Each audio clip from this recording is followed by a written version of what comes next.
नमस्कार, उत्तराखंड समाचार में आपका स्वागत है। मैं नूतन वरुण। सबसे पहले मुख्य समाचार।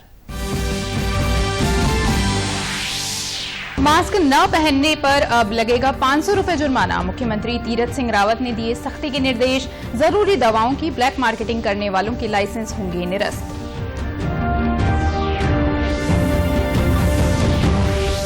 कोरोना के बढ़ते मामलों के मद्देनजर प्रदेश सरकार ने किया ऐलान, नहीं होगी उत्तराखंड बोर्ड की 10वीं की परीक्षा। 12वीं की भी फिलहाल स्थगित।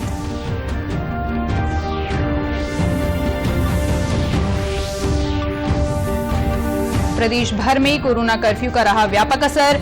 आवश्यक वस्तुओं और सेवाओं के अतिरिक्त सब कुछ रहा बंद। कुंभ नगरी हरिद्वार में भी लंबे समय बाद रही सन्नाटे की लहर। और चमोली जिले में बद्रीनाथ हाईवे पर कार खाई में गिरने से 5 लोगों की मौत। डीएम ने एनएच की लापरवाही को माना वजह। मुकदमा दर्ज करने के दिए निर्देश। और अब समाचार विस्तार से। मुख्यमंत्री तीरथ सिंह रावत ने मास्क न पहनने और सोशल डिस्टेंसिंग का पालन न करने वालों पर सख्त कार्रवाई करने के निर्देश दिए हैं।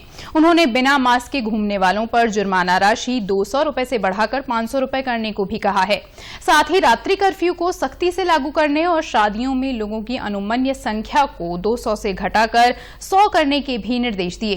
कोरोना से बिगड़ते हालात की समीक्षा के लिए मुख्यमंत्री ने आज बीजापुर गेस्ट हाउस में वरिष्ठ अधिकारियों के साथ बैठक की। उन्होंने कहा कि आगे स्थिति ज्यादा न बिगड़े, इसके लिए वर्तमान में लागू गाइडलाइंस का अक्षरशः पालन करवाया जाना है। जो भी इसका उल्लंघन करे उसके खिलाफ कार्रवाई में कोई ढील न बरती जाए। राज्य की सीमाओं पर चेक पोस्ट बनाने और बिना आरटीपीसीआर नेगेटिव रिपोर्ट के किसी को भी प्रवेश की अनुमति न देने को कहा गया है। मुख्यमंत्री ने अधिकारियों को यह सुनिश्चित करने को कहा है कि कोविड के इलाज के लिए जरूरी दवाओं की ब्लैक मार्केटिंग न हो। यदि कोई दवा विक्रेता इसमें लिप्त पाया जाए तो तत्काल उसका लाइसेंस निरस्त करते हुए सख्त कार्रवाई की जाए। मुख्यमंत्री ने दवाओं की कीमतों पर भी नियंत्रण रखने के लिए कहा। साथ ही जहां ज्यादा केस आ रहे हैं उन जिलों में नोडल अधिकारी तैनात करने के निर्देश दिए। उन्होंने फिलहाल चारधाम यात्रा और हेमकुंड साहिब की यात्रा पर आने वालों के लिए आरटीपीसीआर की नेगेटिव रिपोर्ट जरूरी करने को भी कहा। बैठक में अधिकारियों की ओर से बताया गया कि हर जिले में कोविड केयर सेंटर और आईसीयू के बेड बढ़ाए जा रहे हैं। देहरादून, हरिद्वार और हल्द्वानी में बेड की संख्या काफी बढ़ाई जा रही है। बड़े अस्पतालों और मेडिकल कॉलेजों को भी 100-100 बेड की अतिरिक्त क्षमता सृजित करने को कहा गया है। 8 अतिरिक्त ऑक्सीजन जनरेशन प्लांट भी लगाए गए हैं। प्रदेश भर में आज कोरोना कर्फ्यू रहा। सरकार ने लगातार बढ़ रहे कोरोना संक्रमण को रोकने के लिए कल देहरादून नगर निगम क्षेत्र को छोड़कर अन्य सभी जिलों में प्रत्येक रविवार को कर्फ्यू लागू करने का फैसला लिया है। इसके साथ ही पूरे राज्य में नाइट कर्फ्यू भी रात्रि 9 बजे से लागू करने की घोषणा की गई है। सर्वाधिक केस होने की वजह से देहरादून नगर निगम क्षेत्र में कोरोना कर्फ्यू प्रत्येक शनिवार और रविवार को लागू रखने का फैसला लिया गया है। सरकारी निर्देशों पर आज राज्य के अधिकांश जिलों में कर्फ्यू के कारण सभी बाजार बंद रहे। राजधानी देहरादून में फल, सब्जी, दुग्ध उत्पादों, मेडिकल स्टोर आदि के अतिरिक्त सभी दुकानें पूरी तरह बंद रहीं। सार्वजनिक परिवहन भी बंद रहा। सड़कों पर इक्का दुक्का लोग ही नजर आए। शहर के घंटाघर चौक समेत कुछ एक स्थानों को छोड़कर बाकी जगह निजी वाहनों की आवाजाही पर अपेक्षाकृत ज्यादा सख्ती नहीं की गई। हालांकि जहां गैर जरूरी कार्य से निकले लोग पकड़े में आए, वहीं पुलिस ने उनके वाहनों का चालान भी किया। बिना मास्क पहने दिखाई दे रहे लोगों पर भी कार्रवाई की गई। गढ़वाल मंडल मुख्यालय समेत संपूर्ण पौड़ी जनपद में कोरोना कर्फ्यू व्यापक तौर पर प्रभावी रहा। इस दौरान वाहनों की आवाजाही भी बेहद कम रही। आवश्यक वस्तुओं की दुकानों को छोड़कर सभी बाजार बंद रहे। प्रशासन और पुलिस की संयुक्त टीमें बाजारों में सक्रिय रहकर कर्फ्यू को प्रभावी बनाने में जुटी रहीं। सरकार के दिशा निर्देश पर जिले में सार्वजनिक वाहन 50% क्षमता के साथ संचालित किए जा रहे हैं। कोचिंग इंस्टीट्यूट भी पूरी तरह से बंद कर दिए गए हैं, जबकि धार्मिक, राजनीतिक और सामाजिक आयोजनों में अधिकतम 100 लोगों की तय संख्या में कोई ढील नहीं दी जा रही है। प्राप्त हुआ है कि हर रविवार को कोरोना के संक्रमण को देखते हुए और उसको चेन को तोड़ने के लिए हर रविवार को पूरे शहर में कर्फ्यू रहेगा। सिवाय की आवश्यक चीजें, जो आवश्यक वस्तुएं हैं, उसके अलावा सारी दुकानें बंद रहेंगी और केमिस्ट की दुकानें खुली रहेगी। इसी का अनुपालन करने के आज पुलिस और प्रशासन यहाँ पे कार्रवाई कर रही है। जैसे शुरू से प्रक्रिया है, पहले हुआ उसी प्रकार से लॉकडाउन लगा गया है। साथ साथ जो है इसके लिए जो भारत का गाइडलाइन है, हमें पूरा शहर में क्षेत्र सैनिटाइज कर दिया गया है। सभी को मास्क बांटे जा रहे हैं और सभी को जो है कोविड-19 के पालन करने के लिए आदेशित किया जा रहा है। चमोली जिले में भी कर्फ्यू का अच्छा खासा असर रहा। फल, सब्जी, दुग्ध उत्पाद आदि आवश्यक वस्तुओं को छोड़कर सभी बाजार पूरी तरह बंद रहे। सड़कों पर इक्का दुक्का वाहन ही नजर आए। मुख्य चौराहों पर पुलिस ने बैरिकेडिंग लगाकर अनावश्यक रूप से घरों से निकले वाहन सवारों को वापस भेजा। कई लोगों के खिलाफ चालान की कार्रवाई भी की गई। इसके लिए कर्फ्यू का निर्धारण किया गया है, तो इसलिए यहाँ आज शांतिपूर्वक रूप से हमारा कर्फ्यू चल रहा है और हर जगह पुलिस की और हमारे रेवेन्यू की टीम्स की भी ड्यूटी लगाई गई है और सभी shops other than essential item सभी बंद हैं। और इसके अतिरिक्त जो हमारे बहुत ही इमरजेंसी वाले लोग हैं उनको पुलिस बैरियर्स पे उनके डॉक्यूमेंट्स वगैरह चेक करके आने जाने की अनुमति भी है। और इसके अतिरिक्त हमारे गौचर में भी एक बैरियर लगाया गया है जिसमें बाहरी राज्य से आने वाले लोगों की टेस्टिंग भी की जा रही है जिससे कि संक्रमण ज्यादा ना फैल सके। टिहरी जिले में भी कोरोना कर्फ्यू प्रभावी रहा। बाजार बंद रहे और वाहनों की आवाजाही बेहद सीमित रही। बाजारों को सैनिटाइज करवाया गया। टिहरी की जिलाधिकारी ईवा आशीष श्रीवास्तव ने नई टिहरी, चंबा, बादशाही थौल समेत विभिन्न क्षेत्रों का दौरा कर कर्फ्यू की स्थिति का जायजा लिया। उन्होंने बताया कि सरकार की ओर से जारी कोविड गाइडलाइंस का पालन करने के लिए समस्त तहसीलों के अधिकारियों को निर्देशित किया गया है। कोरोना के जो मतलब मास्क, 2 गज की दूरी और सैनिटाइजेशन के जो प्रोसेसेस हैं उनका बहुत ही सख्ती से पालन हो। तो ये हफ्ते में सारे दिन 24 घंटे हम सभी लोगों से यही अपील कर रहे हैं कि वो मास्क जरूर लगाएं, सोशल डिस्टेंसिंग मेंटेन करें और अपने आप को सैनिटाइज, हाथों को सैनिटाइज वो करते रहें। लेकिन फिर भी कुछ इन्फोर्समेंट और स्ट्रॉन्ग करने के लिए भी कुछ स्टेप्स हैं। जैसे रात्रि कर्फ्यू लगाया गया है, ये हर रात को 9 बजे रात से लेकर के सुबह 5 बजे तक कर्फ्यू इन्फोर्स्ड रहेगा। तो इसमें सारी प्रकार की गतिविधियां, 4-5 प्रकार की गतिविधियों को छोड़ करके सभी बंद रहेंगी। कुंभ नगरी हरिद्वार में भी कोरोना कर्फ्यू सफल रहा। लंबे समय बाद पहली बार यहां सड़कों और बाजारों में सन्नाटा देखने को मिला। हर की पैड़ी समेत तमाम स्नान घाट भी सूने रहे। वहीं रुड़की में भी बाजार पूरी तरह बंद रहे और सड़कों पर इक्का दुक्का वाहन ही नजर आए। जो क्षेत्र में दौरा करके मार्केट एरियाज में और सब में यही सुनिश्चित किया जा रहा है कि अनावश्यक रूप से लोग बाहर ना निकले और कर्फ्यू की समस्त गाइडलाइंस का पालन करें। नाइट कर्फ्यू के संबंध में भी जो लोग अपने गंतव्य स्थान तक जाना चाहते हैं एयरपोर्ट इत्यादि से, उन सभी के लिए एग्जेम्पशंस क्लियरली मेंशन हैं। इन सभी एग्जेम्पशन केसेस को मेंशन कर हम पब्लिक अनाउंसमेंट के माध्यम से जनता तक पहुंचा रहे हैं ताकि लोगों में जानकारी पर्याप्त रहे कि किन स्थितियों में वो बाहर निकल सकते हैं, उन्हें अलाउ किया जाएगा। कोरोना की बेकाबू रफ्तार को नियंत्रित करने के लिए लागू किए गए कोरोना कर्फ्यू का कुमाऊं मंडल में भी काफी असर रहा। बागेश्वर जिले में कर्फ्यू के दौरान आपातकालीन सेवाओं को छोड़कर बाजार पूर्णतया बंद रहे। चिकित्सा, स्वास्थ्य और स्वच्छता से जुड़ी आवश्यक वस्तुओं और सेवाओं की आपूर्ति जारी रही। जिले के गरुड़, कांडा, कपकोट और बागेश्वर शहर में नगरपालिका और जिला पंचायत की ओर से सार्वजनिक स्थानों, पार्कों और दुकानों को सैनिटाइज किया गया। व्यापार मंडल ने भी कोरोना की चेन को तोड़ने के लिए लगाए गए कर्फ्यू का समर्थन किया है। पुलिस ने रोजमर्रा के जरूरी कामों के लिए बाहर निकले लोगों को कोविड गाइडलाइंस का पालन करने के लिए जागरूक किया। जैसे आज जो है संडे का दिन है और साप्ताहिक बंदी के लिए पूर्णतः हम लोगों ने कल रात से ही प्रमुख लोगों को, व्यापार मंडल इत्यादि सभी की नॉलेज में डाल दिया था। तो इस वजह से आज काफी हद तक हम सक्सेसफुल हैं और जो लोग अनजानवश रास्ते में आ जा रहे हैं उनको समझा के हम वापस घर भेज रहे हैं।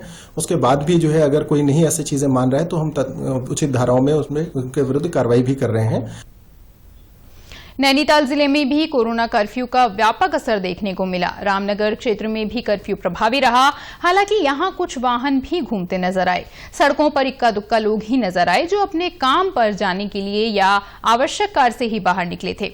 पुलिस सड़कों पर नजर आ रहे लोगों को रोककर उनसे पूछताछ कर रही है और उन्हें कर्फ्यू के संबंध में जानकारी दे रही है।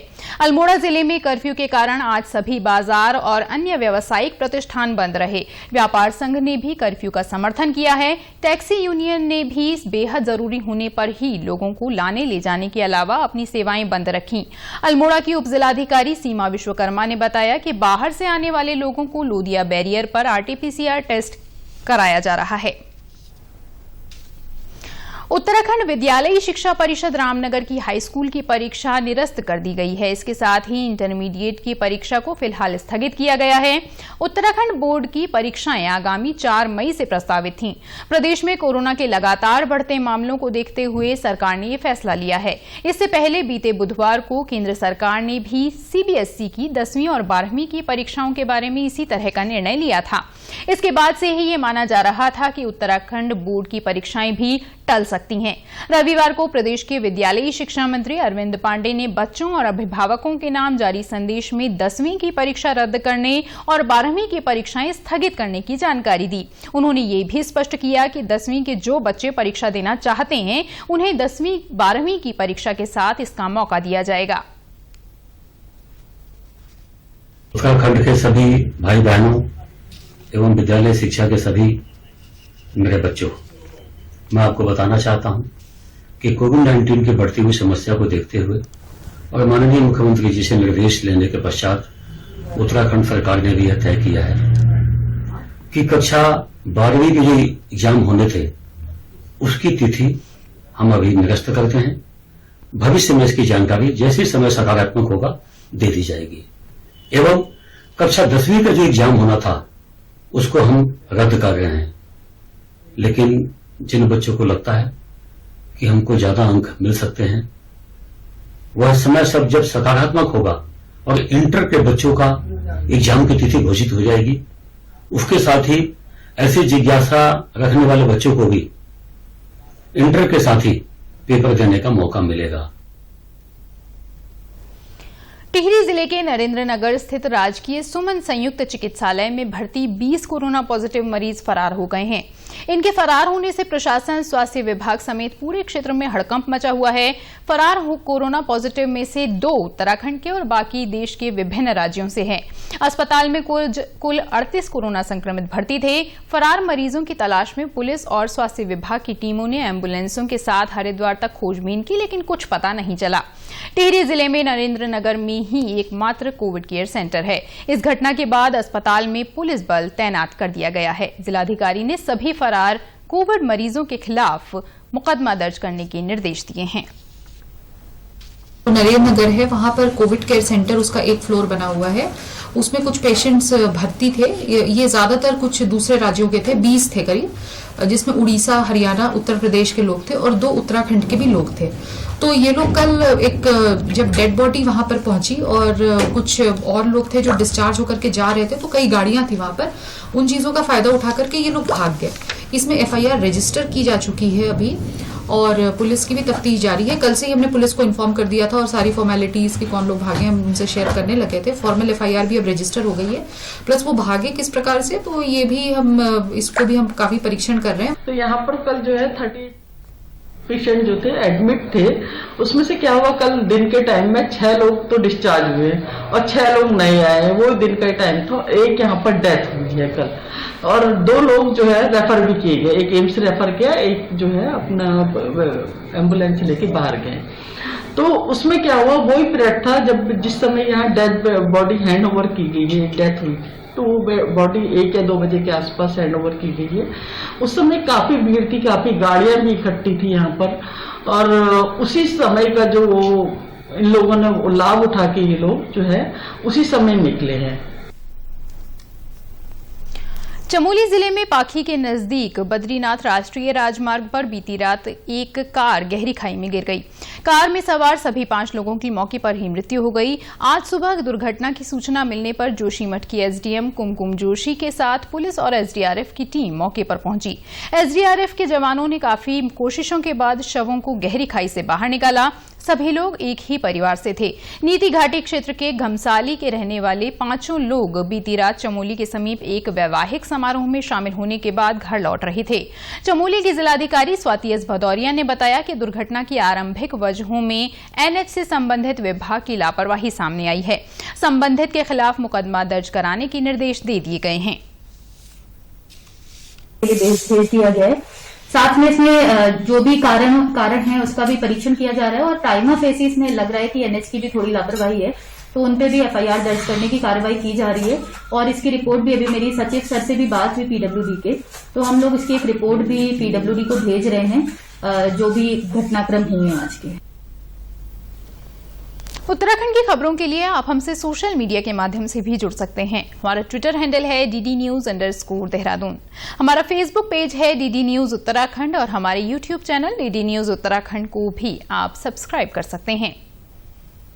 कोरोना संक्रमण से बचने के लिए मास्क का अनिवार्य रूप से और सही ढंग से प्रयोग करें। साथ ही सामाजिक दूरी का ख्याल रखें, नियमित रूप से हाथधोएं और याद रखें, कोरोना को हराना है, मास्क जरूर लगाना है। साथ ही अपनी बारी आने पर कोरोना का वैक्सीन जरूर लगवाएं। इसी के साथ बुलेटिन समाप्त हुआ। नमस्कार।